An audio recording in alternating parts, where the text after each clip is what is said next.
pero vamos a ver algunos textos que hablan de esto.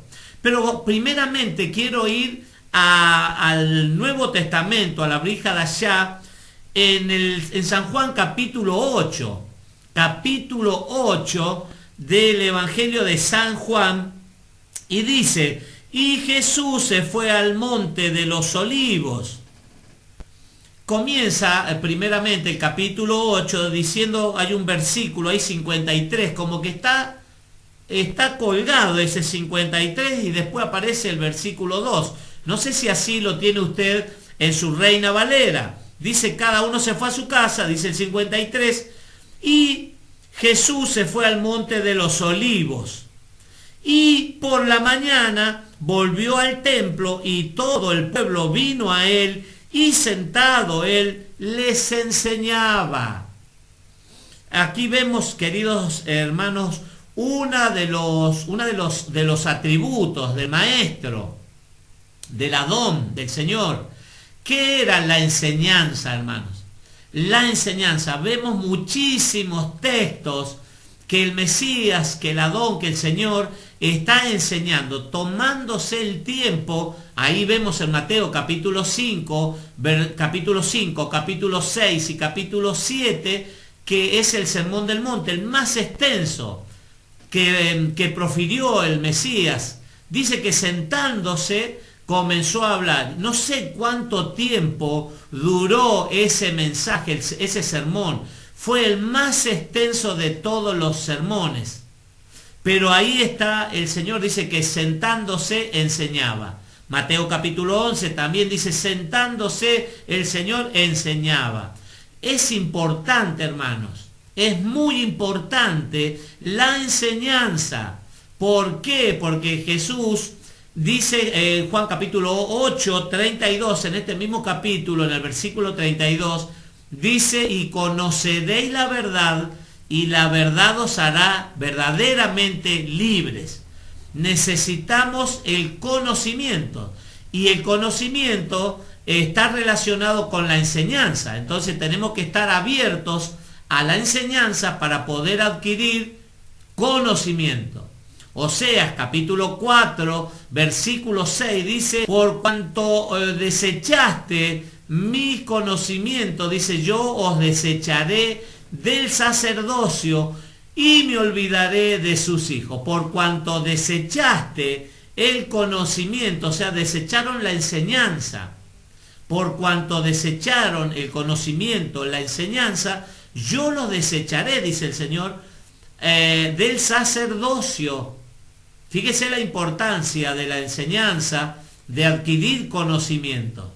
Los echaré del sacerdocio y nunca más me acordaré de sus hijos. Ahí cuando nos tocan nuestros hijos, hermanos, decimos, oh, wow, hay que adquirir conocimiento, ¿no? Porque eso nos viene bien para nuestras vidas. Él sentado, dice, les enseñaba. Entonces, los escribas, estoy en San Juan capítulo 8, entonces los escribas y los fariseos le trajeron una mujer sorprendida en adulterio, y poniéndola en medio le dijeron, maestro, esta mujer ha sido sorprendida en el acto mismo de adulterio, y la ley nos mandó Moisés a apedrear a tales mujeres. Tú, pues, ¿qué dices? Qué problema, queridos hermanos. Fíjese, los religiosos, escribas y los fariseos. Los escribas y los fariseos, religiosos, grupos de esa época, hermanos, que estaban muy relacionados al templo, a las cosas sagradas. Pero esta mañana hablábamos algo muy importante, que está la ley, la Torá de Moisés, los 5 primeros libros, el Pentateuco, o Torá, los profetas y los escritos, las escrituras de Salomón. Eso se conoce como el Tanaj, el Antiguo Pacto, Antiguo Testamento, como lo conocemos, el Antiguo Testamento. Habían fariseos, hermanos, los fariseos, perushim es la palabra, son personas apartadas. Por eso esta mañana decíamos que no todos los fariseos eran malos. ¿Por qué? Porque Rab Shaul, Pablo, era un fariseo. Entonces no todos eran malos, eran personas apartadas, hermanos, para un fin específico de guardar la ley, guardar la Torá. Pero el problema consistía en la ley oral. Como nosotros tenemos la ley escrita, en el Pentateuco y todo lo que había en la Tanaj, estaba escrita, pero los conservadores, judíos conservadores, sostienen que había una ley oral que el Señor había transmitido en forma oral a Moisés. Es un conjunto de cosas, hermanos, que se ponen muy difíciles para que las personas las puedan cumplir. Por eso veíamos esta mañana que el pueblo a veces no podía cumplir, y Pedro dice, ustedes ponen cargas muy pesadas que no pueden llevar ni ustedes, ni nuestros padres han podido llevarla, y tampoco la gente nueva, la gente que se está acercando al eterno Dios. Así que ahí estaban los escribas y los fariseos y le dijeron, esta mujer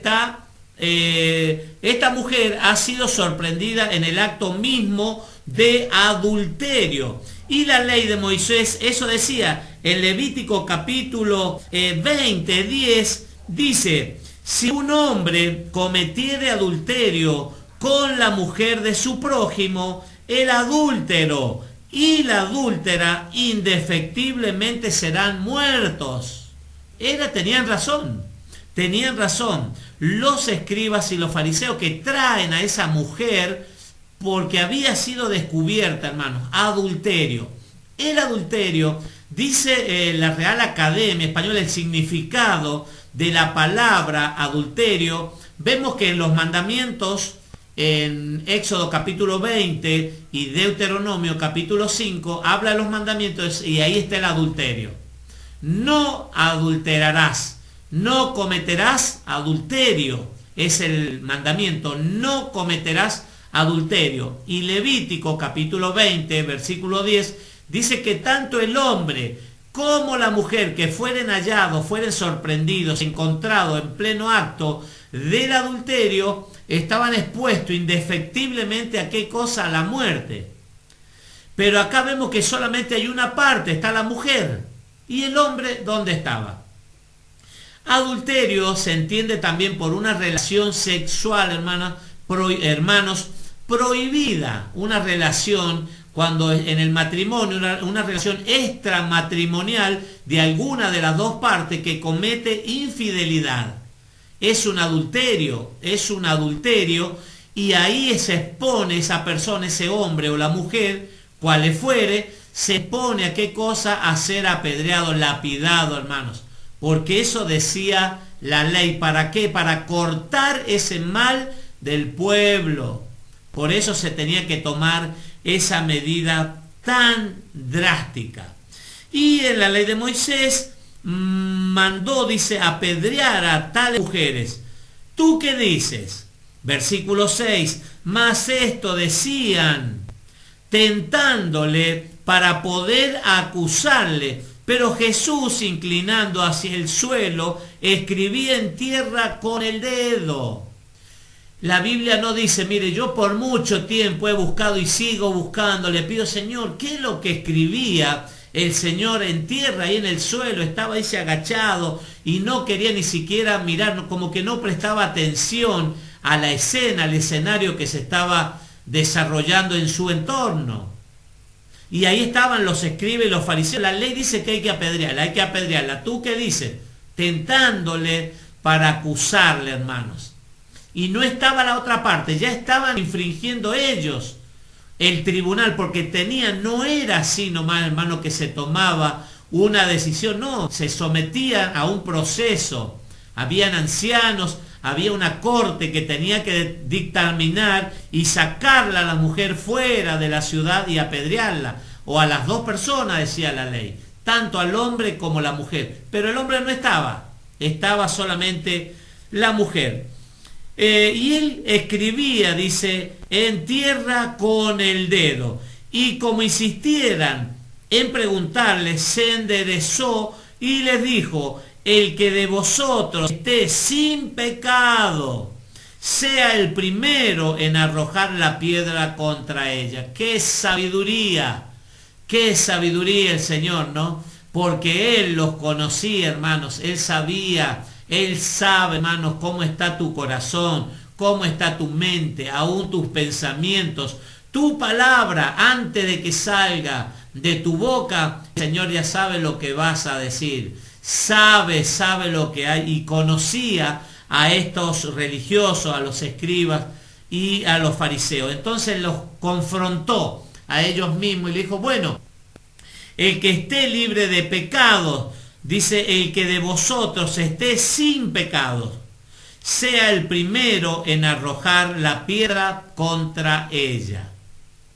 Esto me hace acordar, hermanos, a una situación que tuve con una persona en un negocio hace un tiempo atrás aquí en Tanti. Este hombre comenzó a hablarme muy mal de unas personas, de unos hermanos de la congregación, hermanos de aquí de Tanti. Y bueno, ya comenzó el fuego en mi interior un poco más. Y bueno, y ya comencé a recriminarle también al hombre. Él decía que en la iglesia están los peores, y comenzó a hablar cosas así hirientes, ¿no? Entonces comencé a tomar la armadura, la espada, y a confrontarlos también a este hombre, a este varón.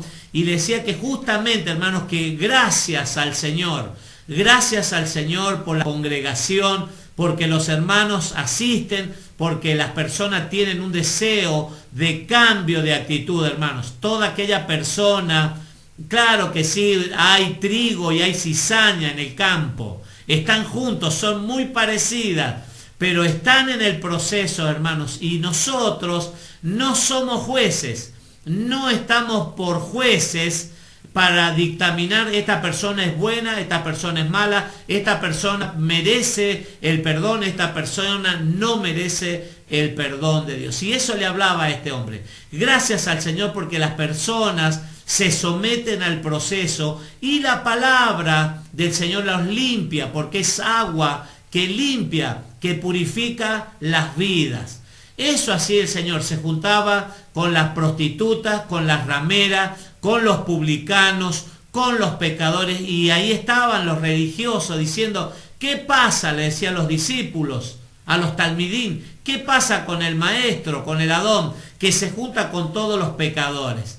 Pero ¿qué pasaba? Cuando el Señor se juntaba con este tipo de personas, hermano, les iba hablando: el reino de los cielos, el reino de los cielos, el nacimiento, un nuevo nacimiento. Hay que experimentar las cosas celestiales, los ojos puestos en las cosas de arriba.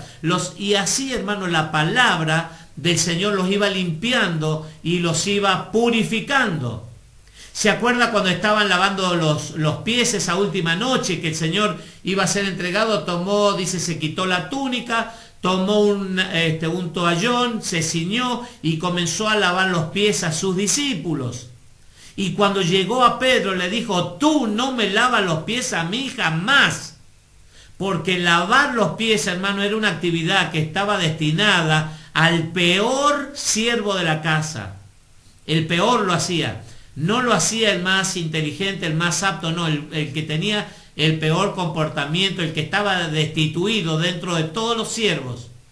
Porque usted sabe cómo venían los pies después de los caminos, recorrer caminos largos, polvorientos, hermanos, con polvo, tierra, cuántas cosas, barro, lodo en los pies. Y ahí estaba el siervo lavando los pies, con olor tal vez. Y dice que Jesús se acercó a Pedro y Pedro le dijo: tú no me lavas los pies nunca, jamás. Y le dijo el Señor: si no permites que yo te lave tus pies, no tienes parte conmigo en el reino de los cielos. Entonces sí, Señor, entonces también las manos y la cabeza. No, le dijo el Señor, solamente los pies, porque ustedes estáis limpios y están limpios por mi palabra. La palabra es la que limpia, la palabra es la que santifica, queridos hermanos.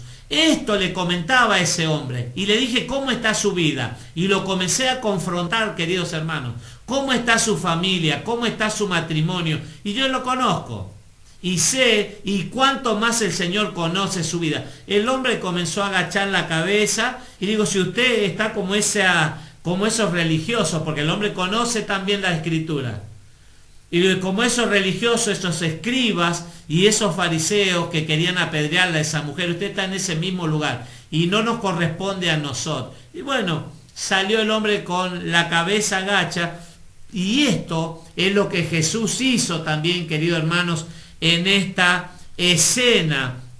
Dice, el que de vosotros esté sin pecado, sea el primero en arrojar la piedra contra ella. Ya iban, hermanos, con la piedra, con los proyectiles, con la artillería pesada para darle contra esa mujer. La Biblia no dice, pero es muy posible, hermano, que hasta uno de esos que portaba una piedra, hermano, había estado con esa mujer. La Biblia no lo dice, pero no sé. Mire, dice el versículo 8, e inclinándose de nuevo hacia el suelo, siguió escribiendo en tierra. Siguió el Señor escribiendo en tierra, como que estaba analizando la escena. Y esto a mí me lleva, hermano, a describir, digo, otro texto en las Escrituras. Dice que el eterno, nuestro eterno Dios, en Éxodo, hermanos, cuando entrega las tablas de la ley a Moisés, dice que fueron escritas por el dedo de Dios. Fueron escritos los mandamientos, hermanos, el decálogo fue escrito, dice, por el dedo de Dios. Entonces, no sé, lo asocio con eso, con los mandamientos, queridos hermanos. ¿Por qué? Porque ellos a lo mejor no infringieron ese, o tal vez sí, el adulterio, pero han infringido otras leyes, han infringido otros mandamientos. Pero ellos, dice, al oír esto, acusados por su conciencia. Fíjese que es la conciencia, hermanos, la que remuerde a la persona, la que la lleva a la persona a analizarse y autoexaminarse. Autoexaminarse. ¿Cómo está nuestra vida? Como le dije a ese varón, ¿cómo está tu vida? ¿Cómo está tu matrimonio? ¿Cómo está tu familia? ¿Cómo está tu relación con tus compañeros en el trabajo, con tus amigos en el vecindario? ¿Cómo está? ¿Para qué? Para que te pongas en un lugar de juez y puedas dictaminar o determinar qué persona hay que apedrear y a qué persona no. ¿O no te ha tocado atravesar también por un momento difícil, una situación también que a lo mejor en forma consciente o por ignorancia veíamos el pecado ese, por ignorancia, cuando el mismo Señor Jesucristo fue crucificado y dijo, Padre, perdónales porque no saben lo que hacen? Fíjese, el Cordero de Dios que quitó el pecado del mundo, hermanos, peticionando, intercediendo por todos los pecadores. Pero aquí había una necesidad de confrontarlo, que su mente, que su corazón, que su conciencia, dice, puede experimentar esa acusación, que tal vez ellos habían fallado en algún momento. Dice, pero ellos al oír esto, acusados por su conciencia, salían uno a uno, comenzando desde los más viejos. Desde los más viejos salieron primero porque tenían mayor conciencia, hermanos. Estado de conciencia que una persona joven. Una persona joven puede actuar por impulso, hermanos. Lo vemos a los jóvenes, hermanos. Y cuánto necesitan de la instrucción, de la enseñanza, hermanos, para que les vaya bien. Vemos de chicas muy jóvenes, queridos hermanos, muy jóvenes que ya tienen 3, 4, 5 hijos, hermanos, y que se pelean y se separan y se van con otro y tienen un hijo. Y es realmente un descontrol, queridos hermanos. ¿Por qué? Porque no tienen la instrucción, hermanos. No tienen la dirección. Por eso la necesidad de la palabra. Por eso dice, mi pueblo pereció por falta de conocimiento. Mi pueblo pereció por falta de conocimiento, y por cuanto desecharon el conocimiento, yo los desecho a ustedes. Por eso las situaciones que pasan, hermanos, porque desechamos el conocimiento y no quiere la persona obedecer. Y ya voy a hablar un poco de lo que es la infidelidad espiritual, el adulterio espiritual relacionado para con nuestro eterno Padre que está en los cielos. Por eso la necesidad, dice, al oír esto, acusados por su conciencia, salían uno a uno, comenzando desde los más viejos hasta los postreros, y quedó solo el Maestro Jesucristo, el Mesías, Yeshua HaMashiach, y la mujer que estaba en medio. Solamente dos en la escena, en ese escenario, hermano, que respiraba amenaza y muerte, que esa mujer ya estaba a una sentencia a muerte. Ahí está el Maestro y esa mujer en medio, y enderezándose Jesús, y no viendo a nadie sino a la mujer, le dijo, mujer, ¿dónde están los que te acusan? ¿Ninguno te condenó? Pregunta. Ella dijo, ninguno, Señor. Entonces Jesús le dijo, ni yo te condeno, vete y no peques más. Qué apasionante, ¿no? Qué gran amor, qué gran amor. Una persona que estaba al borde de ser ajusticiada por una mala conducta, una mala decisión, por el pecado. Yo estoy seguro que esta mujer, después de esta experiencia que tuvo con el Mesías, yo creo que su vida ya no fue la misma, como de ninguno de nosotros, hermanos, que ha tenido un encuentro claro, preciso y sincero con el Mesías. Ya la vida no puede ser igual. Mire que aquí Jesús le dijo, ni yo te condeno. El que podía haber condenado, dijo, no, ni yo te condeno, vete y no peques más. Porque es la transgresión del pecado, hermanos, lo vimos en primera de Juan, capítulo 3, versículo 4, dice que el pecado es infracción, es convertirse en un transgresor de la Torá, de los mandamientos. Ese es el pecado. Quiero saludar ahí al Roe Sergio Quintana de Tigre, que nos está... Un placer poder escucharle, dice el pastor, el Roe Sergio Quintana, de la localidad de Tigre, provincia de Buenos Aires, es provincia de Buenos Aires. Así que un abrazo grande, la voz mesiánica, realmente también lo escuchamos, y un conocimiento que nos aporta cada enseñanza del Roe Sergio Quintana de la localidad de Tigre. Muchas gracias, querido Roe, por compartir con nosotros en la tarde. Muy bien, tengo algún texto más ya para ir terminando. En Deuteronomio capítulo 32 versículo 21 dice, relacionados con el Eterno, decíamos de la infidelidad, del adulterio espiritual, hermanos, que el pueblo de Israel que cometió contra nuestro eterno Padre celestial, ¿no?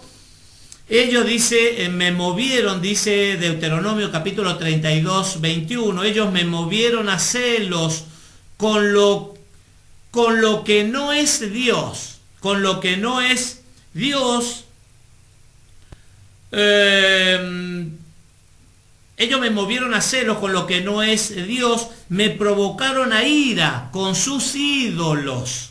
Yo también los moveré a celos con un pueblo que no es pueblo, los provocaré a ira con una nación insensata. Deuteronomio capítulo 32, Devarim 32, 21. Fíjese, ya la palabra, el Señor diciéndole al pueblo, el pueblo le falló, hubo una ketubá, un casamiento, ahí Nuestro Roe lo explica muy bien, ahí Roe Sergio Quintana, una ketubá en el Sinaí, un casamiento, un pacto que hizo el Eterno con Israel y todo el pueblo de Israel, que es lo que decía, amén, sí, lo haremos. Cuando leía Moisés la Torá, le leía los mandamientos, el pueblo respondía, amén, lo haremos. ¿Y qué pasó? No cumplieron, hermanos. No cumplieron, ¿por qué? Porque se fueron tras dioses paganos, como decíamos al comienzo. Y tengo otro texto para compartir también en Jeremías capítulo 3, versículos 6 al 9. Dice, me dijo Jehová en días del rey Josías, ¿has visto lo que ha hecho la rebelde Israel? Ella se va sobre todo monte alto y debajo de todo árbol frondoso, y allí fornica. Y dije, después de hacer todo esto, se volverá a mí. Pero no se volvió, y lo vio su hermana, la rebelde Judá. ¿Se acuerdan las dos casas? La casa de Efraín, la casa o casa de Israel o casa de José, y al norte, el reino del norte, y al sur, la casa de Judá. Entonces está hablando a través del profeta Jeremías, estoy en el capítulo 3, versículos 6 al 9, y dije, después de hacer todo esto, se volverá a mí, pero no se volvió, y lo vio su hermana, la rebelde Judá. Ella vio que por haber fornicado la rebelde Israel, fíjese, la fornicación, hermanos, el adulterio espiritual, haber fornicado la rebelde Israel, yo la había despedido y dada carta de repudio, carta de divorcio. Pero no tuvo temor la rebelde Judá y su hermana, sino que también fue ella y fornicó. Fíjese, hermanos, por eso el castigo, la corrección del Eterno, porque decimos que el Padre a quien tiene por hijo, a ese le enseña, corrige, disciplina y castiga, para que no sea bastardo. Las dos casas, hermanos, fueron infieles, pero a la casa de Israel, casa de Efraín, casa de José, le da carta de divorcio. Ahí va a aparecer el Mesías, ahí va a aparecer la intervención de Yeshua HaMashiach, el Mesías, que va a venir, hermanos, se va a entregar, porque ese gran amor que tiene el Eterno Padre, porque de tal manera, como dice Juan 3:16, nos amó que ha dado a Jesucristo, al Mesías, su único Hijo, para que todo aquel que en él cree, no se pierda, mas tenga vida eterna. Para hacer la obra, hermanos, para reconciliar, para restaurar esa relación, hermanos, que estaba rota, que estaba quebrada, que estaba, hermanos, estábamos destituidos, estábamos fuera, como dice Efesios capítulo 2, y como dice Romanos capítulo 11, hermanos, que éramos árbol silvestre, olivo silvestre, pero fuimos injertados, Romanos capítulo 11, hermanos, en el olivo natural, por amor, por misericordia, queridos